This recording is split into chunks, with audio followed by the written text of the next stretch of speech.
On this episode of Road Trip Masters, we visit several towns on the banks of the Delaware River that are located in 2 different states. And experience the rush of a sport that involves weapons. We'll chow down on some incredible food. Get our bacon on. The old pig's nose.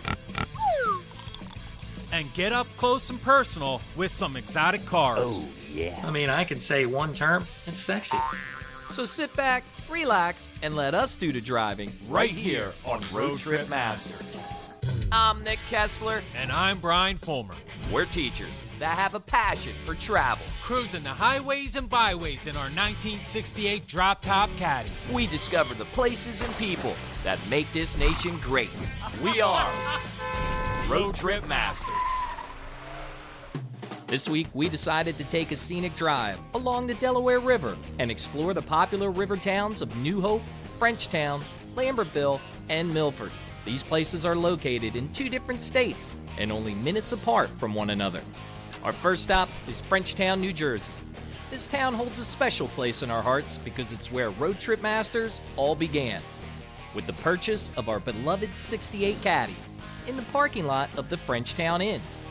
Built in 1805, it was the town's first hotel constructed to serve river and ferry traffic along the Delaware. So today we decided to come back and reminisce and grab a bite to eat at this iconic inn. That's where Brian kicked things off in the kitchen. Back in this massive kitchen with Chef Dylan. Chef, you have something special for us today. I do. We're gonna cook up a bison strip steak with a soft boiled egg, poached potatoes, and arugula. I'm really excited for this dish. So, Pretty good. Chef, let's hop right in. Arugula? It literally looks like you guys just picked this today. Yeah, I did actually. So we got our potatoes going. Potatoes are going, our Eggs eggs are are going. going. Yep, so then we can start with our steak. Now, Dylan, bison over your traditional steak. Why bison? So bison is leaner than a traditional beef steak, so it tends to be really nice and tender if you cook it properly. So, Chef, as we're allowing it to sear, but this is the part where we can overcook it if we forget about it? Absolutely, that's why we're gonna turn the heat down slightly. A little dab of butter in there. Chef, you're using the tongs to feel. What are you feeling for with the bison? For its doneness, also checking the sear here and there. So you don't want to play with it too much, but you also want to ensure that even sear on it. Chef then starts on the bacon. And while that heats up, the bison steak is taken out to rest for about 6 to 7 minutes, which gives us time to bring back the ingredients for the sauté. Chef, you're just putting it on, you're not cutting it. Not slicing it, you want to keep all the juices in there.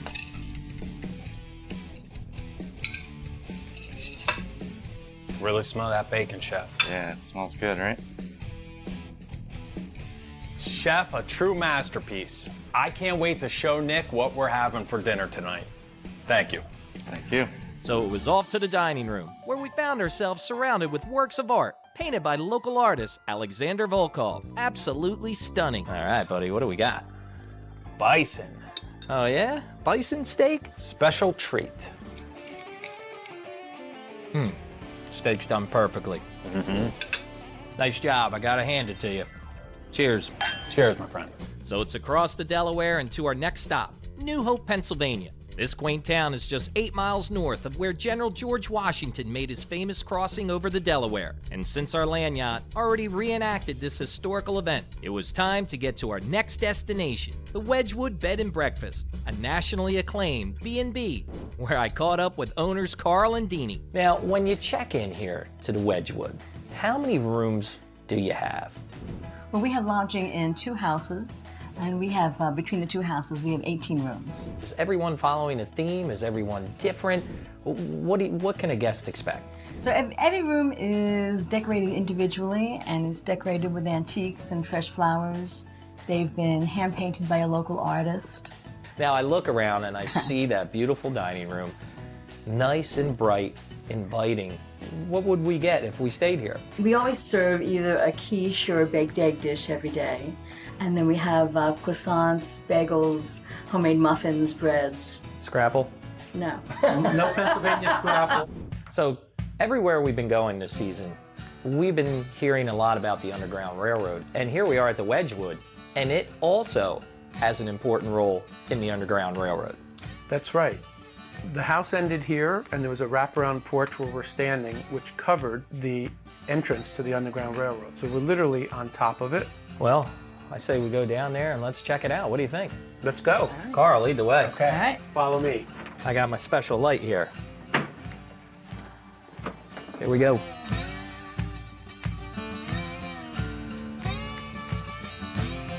So we're gonna go right in here, Carl? We're going in. So this is it. This is it. This runs all the way to the gazebo, and this was the hatch that was hand carved, allowed the fugitives to go from the second floor hiding place. So Carl, they dropped down here, had about a 40-foot run Right. to the gazebo. When the time was right, the signal was given that the friendly barge was on the canal and they could go further north. So if you'd like, I'll show you where it is. Absolutely, let's go. Lead the All way, right. my friend. Thank you. All right, Carl Dini, we got the table moved back. We're exposing the hatch. We can't open it up because you have it locked for security reasons, rightfully so. But right there, I mean, this is where you would pop out of. Yeah, so this whole gazebo was built to hide the fact that this was here. It would all had to be done in secrecy at night. So yes, this tells a real tale of a very dark part of our history in America. This is just not a B&B. This is a piece of Americana and American history. Just over the bridge from New Hope lies the historic town of Lambertville, New Jersey. Once used as an encampment for George Washington's troops during the Revolutionary War, this town houses a special place that is going to give Brian and I the chance to partake in a sport that traces its roots back nearly 5 centuries.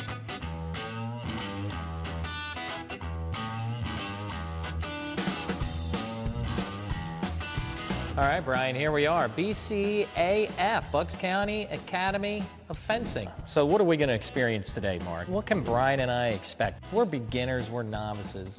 We're going to give you a crash course in about 20 minutes about how to fence. Perfect. And- Clearly know we're athletes. That's all it takes. That's all. I could spot that right away. And so we will, and then we will let you try it. All right, let's get started. So, I guess I'm gonna have to change. oh yeah.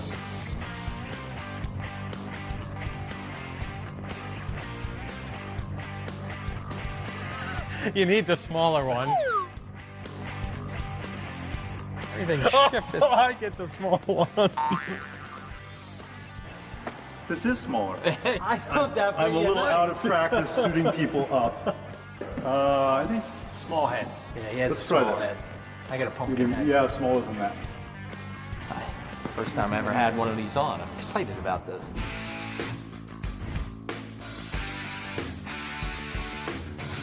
Instructor John has taken over. Yes, sir.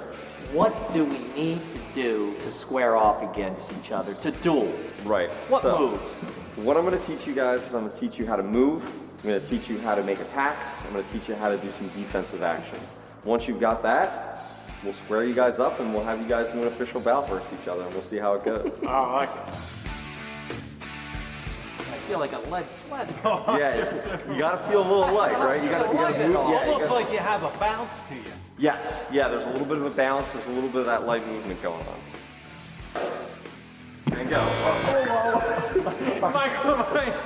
So you want to point the point where you want it to go, right? Right down. I guess there's only one thing to do. We need to decide, do we fence to the death, for blood, or just for points? I'll leave it to you guys.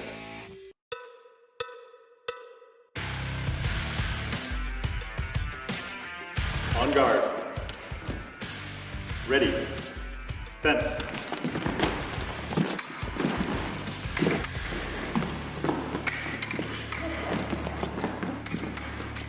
To the left. 1-0. Fence. Call. 1-1. On guard. Call. Okay. Touch is good. Score is 2-1. Had him in the neck.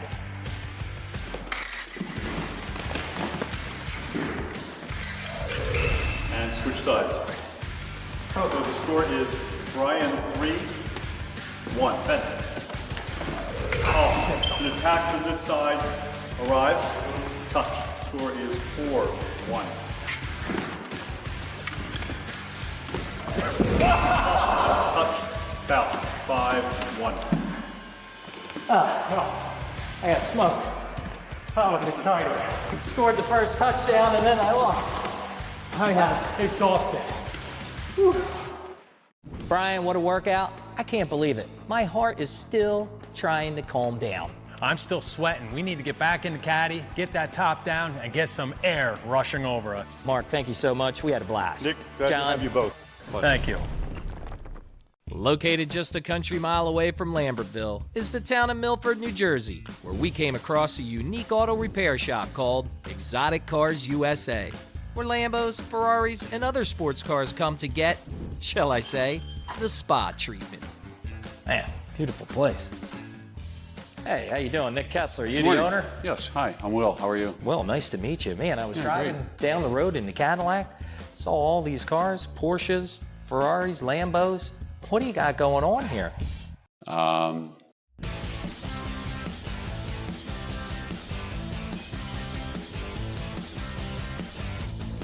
Well, we restore Italian cars. We also do oil changes. So when you say restore, I mean, restoration to me is like making stuff, parts that you can't find. Yeah, we make parts, we paint them, we fix stuff that you normally throw away on a regular car. All right, well, here we are. But who do we have next to us? Oh, this is Mike, our service manager. Hey, Mike, how you doing? Nice to meet you. Nice to meet you, Nick. Man, I'm looking in front of us. I don't even know what I'm looking at. So this is from a 2012 Ferrari California, a rear transmission or a Getrag 7-speed. This is a double clutch transmission or gearbox as it's referred to in Europe. This transmission takes about 750 pounds of torque from the engine. And you know, there isn't a manual on this particular transmission.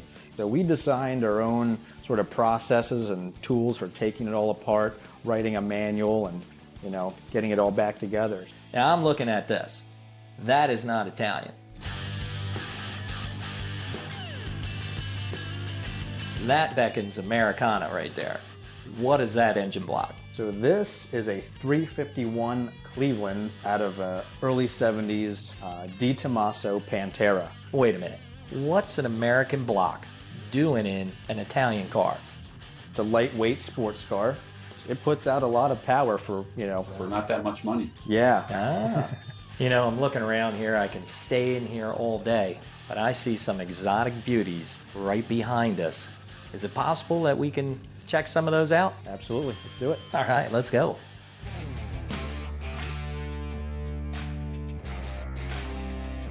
All right, guys, here we are. Exotica, I'm going to say, and everything is all over the place. But first, that training we were talking about, this car, is that right, Mike? This is it. This is the 2012 California. Very easy car to drive as far as Ferraris are concerned. So it's kind of laid back. You know, it's got quite a bit of power underneath it too. And you know what I like? Here we are. It's up on a lift. I mean, it's not like all polished out, foofy. This thing's getting wrenched on right now. Absolutely. Absolutely, Yeah. Wow. Further down the line, I locked eyes on a stunning 1963 Mercedes 300 SL. This beauty was an iconic car for its time. We've been sort of restoring it. It was restored in the 90s, but it sat for years and years, and then, you know, things start to leak a little, and it's up there. I mean, it's worth over $1 million. This car right here, Oh, yeah. over $1 million. Oh, yeah. I'm gonna step back from this Yeah. thing. It's true. Will has a lot of exotic cars rolling in and out of his garage, from Ferraris and Lamborghinis to Rolls Royces. He's got it all, but there's one car that takes a permanent residence here. You won't find it anywhere else. You call it the Blue Roadster. Right, It's a one-of-a-kind. right. Nothing else like it in No, the world. it's the only one like it in the world. Now, I think the important thing is here, people, Will made this car and designed it from scratch because you actually made and carved models out of clay, right? Right. I did it the old-fashioned way, no computers. Well, the design is loosely based on various mid-50s sports racing cars. I mean, I've always loved the Maserati 450S and the Jaguar D-Type and the Ferrari Testarossa. So it's got a little bit of everything in it, but it is my own design. I kept track for a while how much time and money I was spending, but it started getting too depressing to look at, so I stopped doing it. Will, Mike, you guys have something phenomenal here. It's almost like a little crown jewel outside of Frenchtown, New Jersey. And it was a complete honor just to pull off, stop in, and thank you so much for opening it up and letting me tour the facility. Anytime. Thank you. Guys, beautiful. Thank you. Thank you. I never been around so many expensive vehicles in my life. And the caddy, she was getting a little jealous. So we quickly evac'd out of there and jumped back onto the Pensy side and headed up Route 611 on our way home. We had just one more stop in Easton, PA, Bacon Fest. That's right, you guessed it, a festival dedicated to the delectable cut of pork that we treasure and love so much.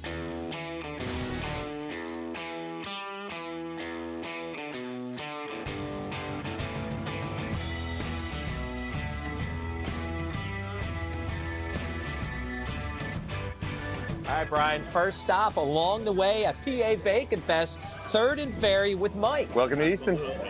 What do we got? What are we going to try here? So typically we're all seafood, not today. Today we're all pork and bacon. So I have a whole pig porchetta. We stuffed it with bacon. I took all the bones out, stuffed it with bacon, rolled it up, smoked it for about 9 hours. And we're serving that on a roll with broccoli, rabe, and garlic, provolone, nice sharp provolone, some au jus, and cut it in half. All right, let's dish it up. Absolutely. All right. Oh, see that? Yeah, look at that. That's juicy. Yeah, that's fantastic. Masterful. Look at that. After you, my friend. You got it. Try Thank you, my friend. All right, guys. Cheers to Bacon Fest. Wow. That's a good sandwich right there. You said 3rd and Ferry was seafood? 3rd and Ferry's all seafood. I think you guys got to convert over to a We're meat. okay with pork. I think they got a new menu item. Yeah. With 3rd and Ferry dominating the pork sandwich, Brian and I skedaddled onto our next bacon-influenced snack. This time, it was at the Bayou. All right, Brian, another stop along the way of Bacon Fest, and we're with Mo. Absolutely, an old favorite. Yeah. Absolutely. What are we going to be serving up today, Mo, here at Bacon Fest? So we're going to start here with our peanut butter bacon beignets. Whoa, I'll tell you. So it's a special that we're doing just for Bacon Fest. All right, let's go. Makes That's what we're sense, doing. Brian. So now, beignet in France, what is that, like a dough? Yeah, it's like a donut. Okay. You know, it's a puff pastry. We're going to hit them with a little oil on top to get them nice and fluffy like a pillow. Now, Mo, this is considered a dessert. It can be a dessert. It can be an appetizer. It can be an entree. Now, Mo, how many will you cook today? Well, I mean, we're prepared to do 1,000 beignets. I think we'll hit about 1,000 beignets. There's an order of beignets. There's right an there. order right there. Yeah, let them rest for a hot second. All right. Then we're gonna have a little powdered sugar. There it comes. Then our house-made peanut butter sauce. All right. And then we make it rain. Crispy bacon. Let it rain. There it is, boys. All right. I'll let you have the first taste. Will do. Whew, a little bit hot. Sweet and salty. You loving it, boys? Sweet and salty. It's beautiful, Mo. Absolutely. Thanks, Mo. You're welcome. And just like that, Bacon Fest was 2 for 2, and we were on the quest for the hat trick. This Easton event has it all, from Bloody Marys to bacon-filled cupcakes, pig calling, and races. But it was time for a little dessert, and we heard of a restaurant that was putting their own pork-filled spin on an Italian classic. Okay, Brian. Josh from Maxim's 22. Cannoli time. This guy right here, Armando Garcia Herrera, probably rolled 3,000 or 4,000 fried bacon cannoli shells this weekend. So wait a minute. Josh, that's what we're eating here today? Yes, The bacon cannolis? cannolis. House-cured pancetta bacon, filled it with a local ricotta maple mascarpone. You order it hog wild, We got a smoked bacon icing going over the top with chopped bacon bits. All right, here we go. Who wants some? All right. Hog wild. Heck yeah. It's only 2 o'clock and I just went hog wild. What a way to finish another adventure-packed trip. Cruising through some of the finest river towns, Pennsylvania and New Jersey has surely been a blast. From fast cars, to jaw-dropping food, to swords, and perfect lodging. Brian and I will be sure to come back. But for now, it was back on the road. I'm Nick Kessler. And I'm Brian Fulmer. Stay curious, my friends. Safe travels. Phenomenal, absolutely.